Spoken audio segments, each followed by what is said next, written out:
If you're expecting to go viral on YouTube doing long form content, like you go viral on TikTok doing short form content, it ain't gonna happen.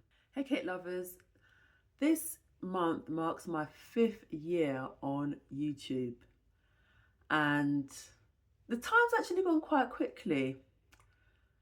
I've done like 600 of videos now. It's a lot of videos because I do shorts as well as long form now.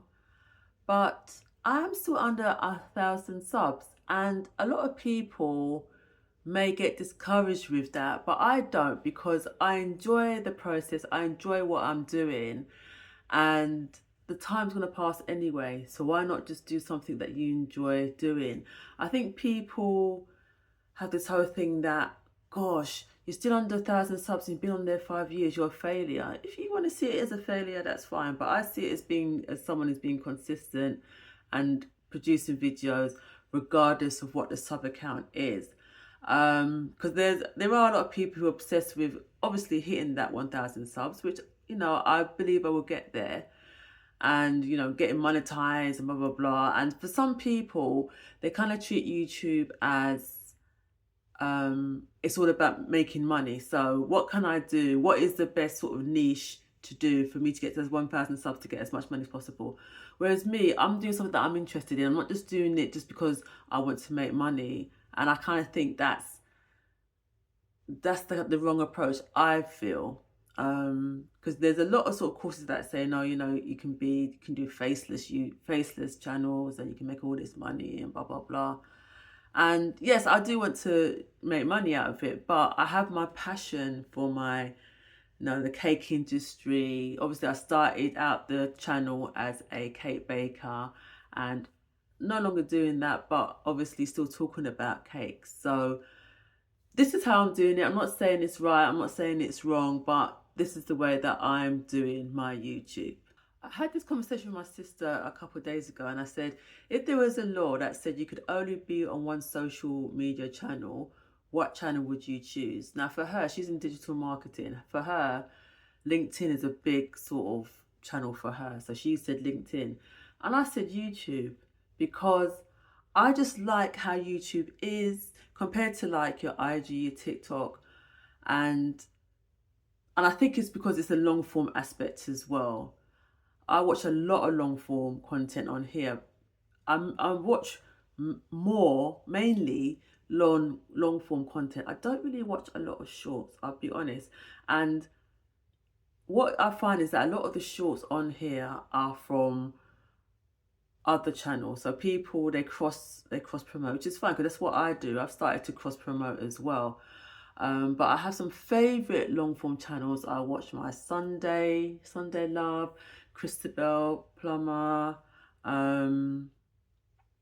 What's the other one? Annika's Leaf. And I watch a lot of true crime as well. I do love a lot of true crime. But I just love it. I don't even have any subscription anymore to like Sky and Virgin, for their TV channels. I cancelled that like 2 years ago because I don't watch it.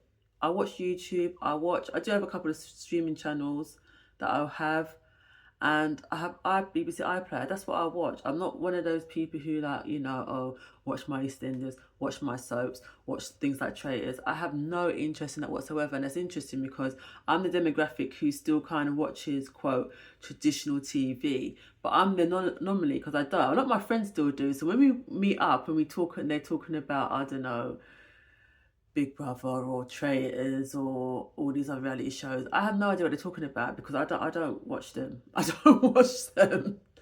Like I say, I watch my streaming, I watch my films, watch my box sets. But yeah, YouTube is probably my main source in terms of entertainment. What I'm finding now, there's a lot of people coming from TikTok who are like, actually, we want to get into long form because we know that YouTube is where it's at.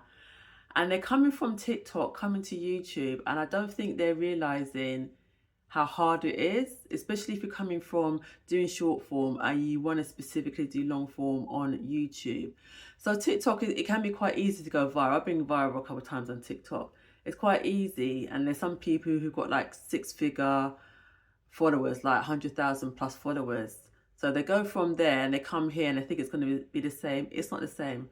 It's not to say you can't go viral on YouTube doing long form, but you find that people who do tend to have been grafting on YouTube for a long time. So with TikTok, it can be quite instantaneous.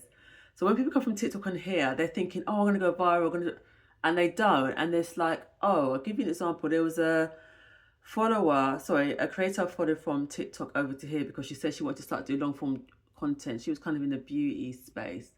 And I really enjoyed her long form content.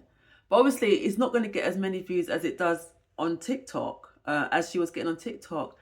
And then at some point, I know she stopped uploading long form. I'm like, oh, what's going on? So I messaged her on TikTok. I said, oh, you're not doing long form on here on TikTok. You're not doing long form on YouTube anymore. She said, no, I don't really know what to do. But I think she got disheartened because, like I say, it's so easy to go viral on TikTok, and here it's not, and people think it's going to be the same. It's not. So if you're somebody who's coming from TikTok over to YouTube, just realize, and you're doing your long form, knuckle down and be prepared to be in it for the long haul, and don't expect instantaneous results. It's not going to happen. My one tip is that be consistent. So whether you upload once a week, once every 2 weeks, be consistent with your uploads. Don't be sporadic about it. You build a community here on YouTube. I have a couple of real sort of loyal subs who've been with me for a long time, who comment quite regularly, and that's what I like. And especially when they say, oh, I love this video, keep going, that's the encouragement I have. And like I said before, the time's going to go anyway. Like, don't just put a limit on, well, I'm only going to be doing this for like 2-3 years, and if I don't reach that mark, I'm going to leave. I don't think that's the attitude. The time's going to pass, so just enjoy yourself. Upload, obviously try different things, experiment with different things, different video styles, but just keep going, because I'm still under 1,000 subs 5 years in. I enjoy it. I enjoy what I do, so that's why I'm still here. Yeah, so that's it. That's my kind of sort of take on YouTube and what I'm doing here. And yes, it can be hard and challenging, but if you're someone who really wants to make long form content and you're determined to do it, just keep doing it. Let me know, I know a lot of my subs, I don't know how many of them are like YouTubers themselves, or they're just people who just sort of watch YouTube. But if you're someone who's recently come over from TikTok, how are you finding it? How are you finding doing long form content? Let me know in the comments. Until next time, Kate lovers.